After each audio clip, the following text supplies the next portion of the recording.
everyone. Welcome to MindShift Monday.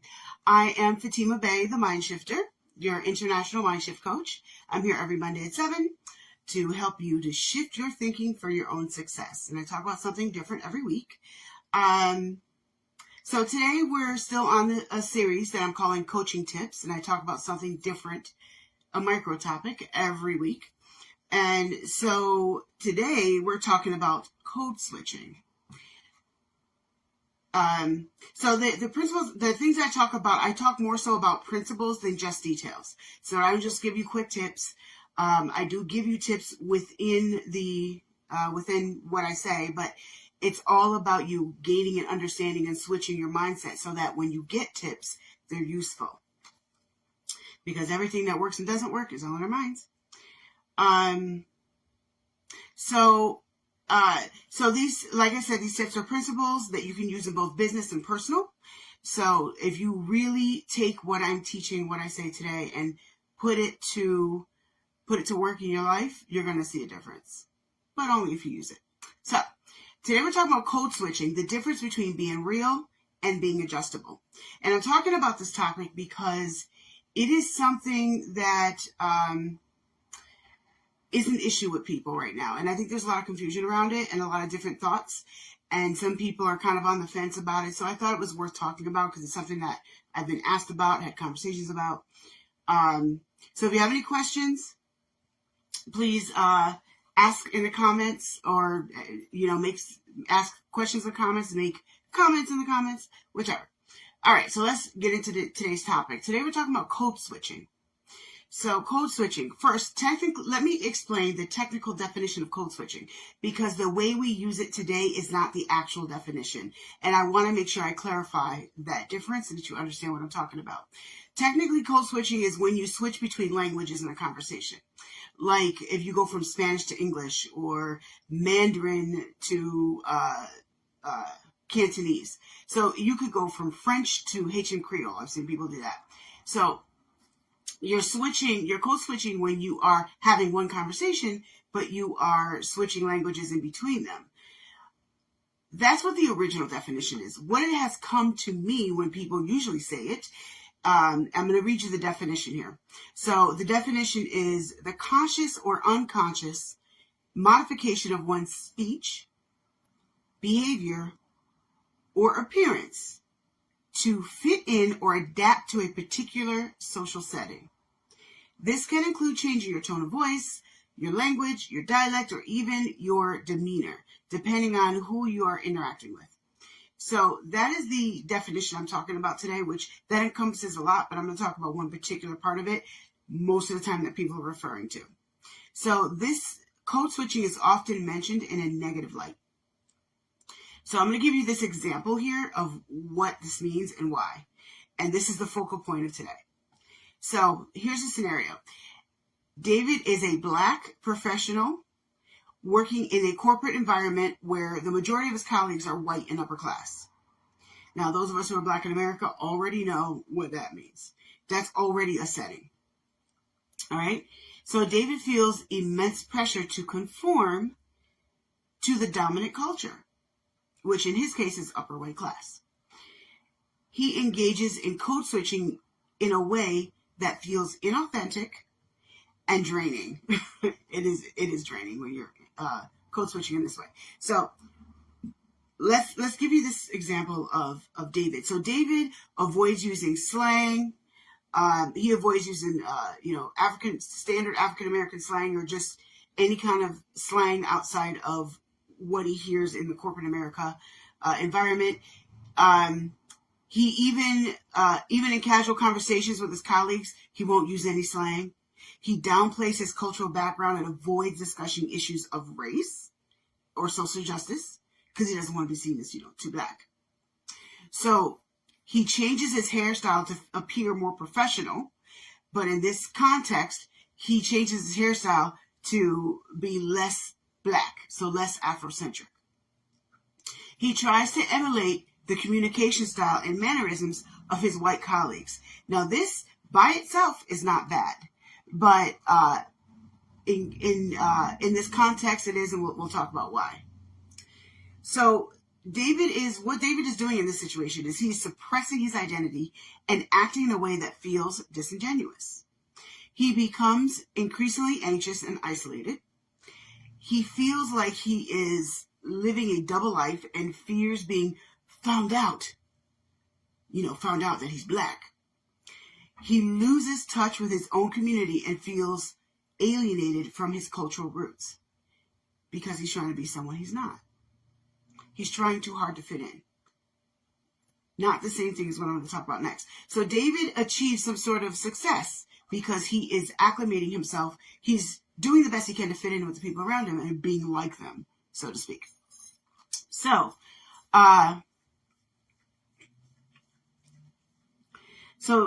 David may achieve some sort of short-term success, but he ultimately pays a high price for it. And here's why. He experiences burnout because he's trying too hard. Acting is a lot of work.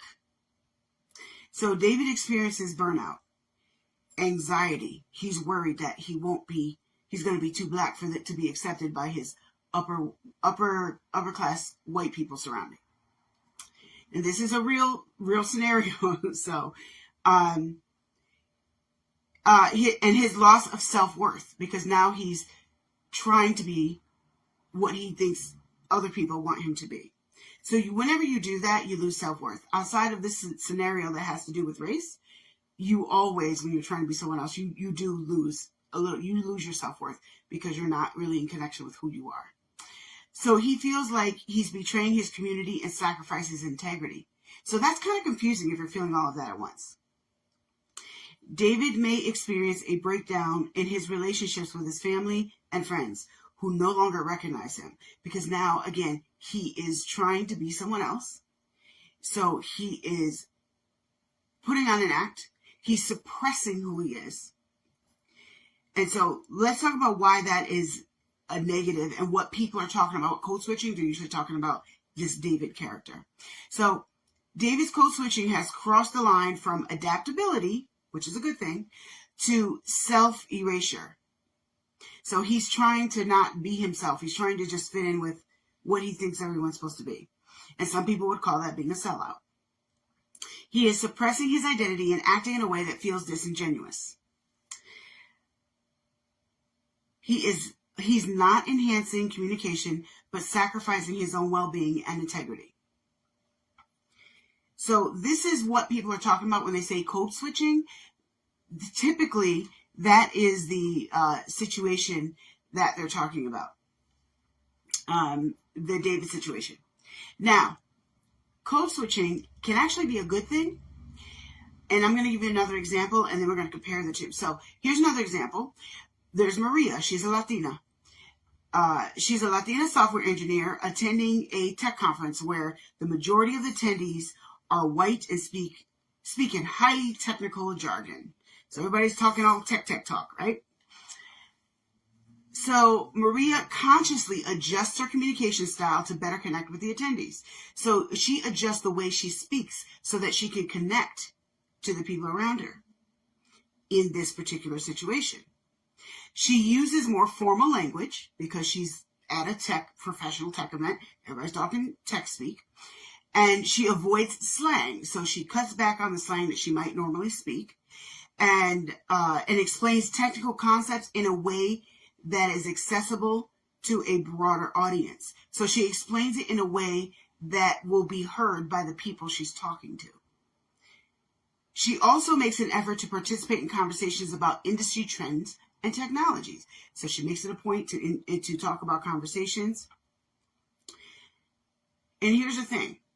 Maria remains true to her values and cultural identity. She subtly incorporates her perspective as a Latina woman in tech, sharing insights about how technology can be more inclusive and address the needs of diverse communities. She also shares anecdotes about cultural backgrounds when appropriate and relevant. So Maria is taking who she is and adapting it in the environment that she's in. She's not switching up who she is at all. She's adapting herself to the environment.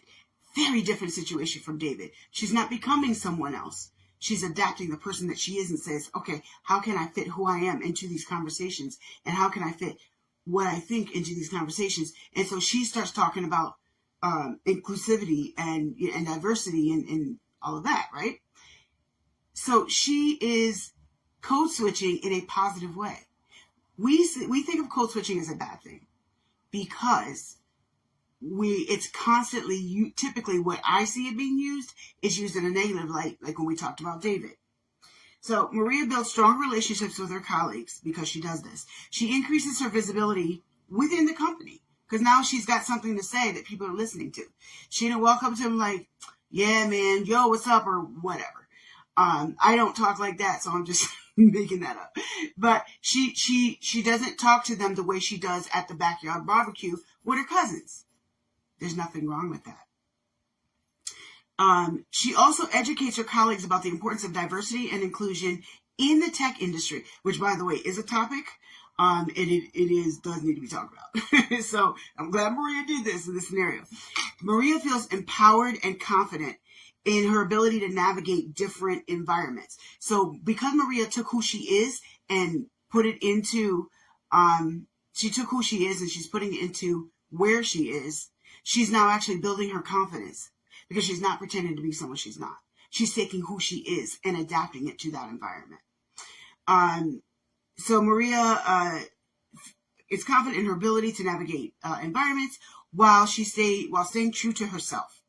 She's not being a sellout. She's strategically building bridges to advocate for what she wants for her values, for what she wants to talk about.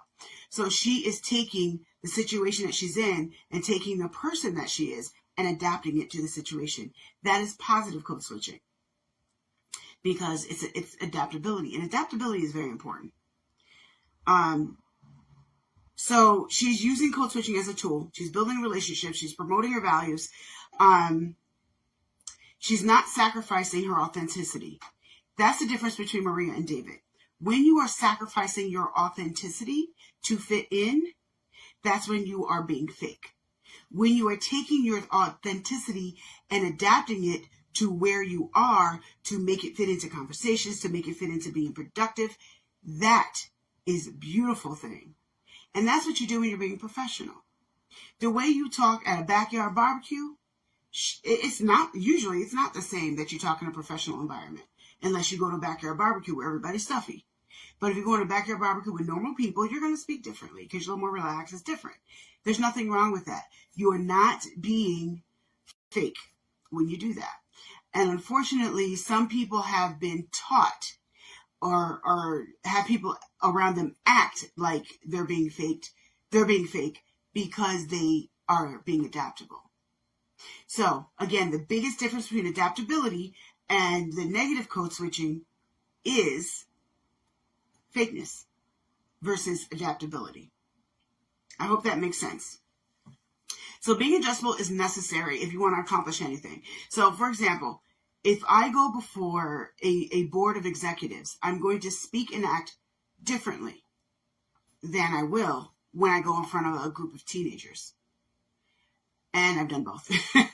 So when I go and I speak in front of a group of teenagers, I speak differently. I'm still my same person. I'm still direct. I'm still blunt. I'm still going to say what I want to say, but I'm definitely going to say it differently because it's important that I adjust myself so that I can reach who I'm talking to. So when you're in a professional setting, you do need to adjust who you're talking to. You don't need to sacrifice your blackness, for example. And I'll give you this example because this has been a real example in the news. And many people of color in this country have it, not all of us, but some of us have experienced it. Some places will have an issue with you having braids, which is dumb as hell. Because if you are of African descent, no matter what country you're from, your hair is kinky and the braids look beautiful. And the braids are natural for your hair. And people, that is kind of an old-fashioned thing that I don't see, happen that much anymore, but it might still be happening in some places. So when people get in trouble for, oh my God, she's having her hair like, she's being black. She's being true to herself, the way God created her, and it is beautiful. That is not the same thing as, okay, I'm going to adapt myself. I'm not going to come in jeans and a sweatshirt into this meeting of high-level professionals, because the truth is they're not going to accept you the same. In most cases, there are definitely some exceptions. But, well, now in today in 2025, anyway, there's some exceptions. But when you are going to a certain environment, you do need to be aware of your surroundings. Being yourself doesn't mean I'm 100% this way 100% of the time and I never switch it up and I never change and I never adapt. You're going to lose out on opportunities. You're going to look like a fool in certain instances. You have to adapt. There's nothing wrong with adapting. As long as that when that adaptability crosses the line to compromising who you are, that's when it's a problem. That's when it's a negative code switching. So what I want you to understand is the underlying principle on what I'm talking about today is balance. In order to be a good functioning person, you need balance. So if you go too far in the trying to fit in direction, then you become fake, and that does become draining, and it is stressful because now you're trying so hard to fit in, and you're trying. When you are Maria and you take yourself and you adapt, that is different. That's actually what balance looks like. You remain yourself, but you adapt yourself into the situation or environment that you're in. So I'm always teaching about wisdom. I'm a woman of wisdom, and I believe that is what causes success in life, not just tips and tricks. Wisdom. So if you want to be wise and you want to get the most out of any situation you're in, pay attention to your surroundings and adapt accordingly. Not to the point where you're fake, but to the point where you fit in to get in whatever it is you're trying to accomplish. I hope that makes sense. And I also want to explain that this entire topic is something that we have to learn. It's not something that is automatic. You are not going to understand how to be balanced by just waking up one day and you're balanced. It's something that we learn throughout life. It's a process. So you're not stupid, you're not wrong, you're not bad if you're still figuring it out. But my point is to bring attention to it so that you can figure it out. Life, the biggest difference between a child and an adult outside of the physical stuff is balance.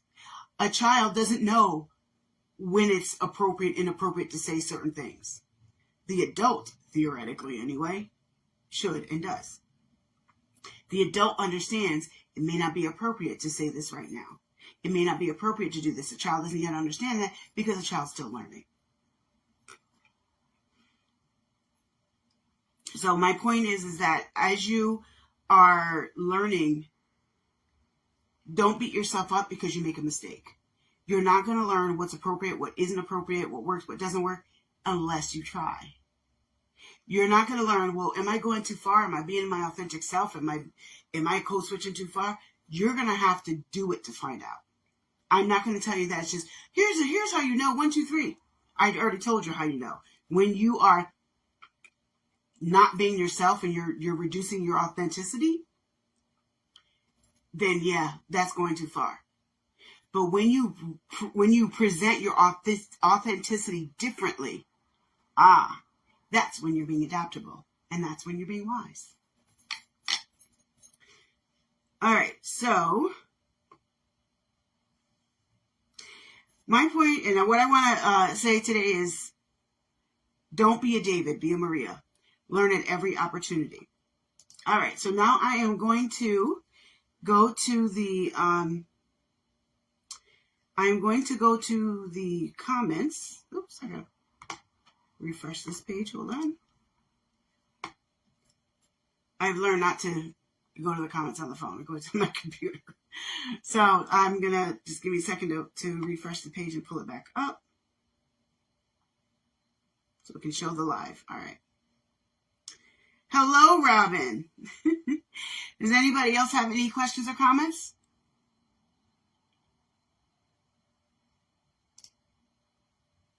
All right. Well, I thank you all for coming.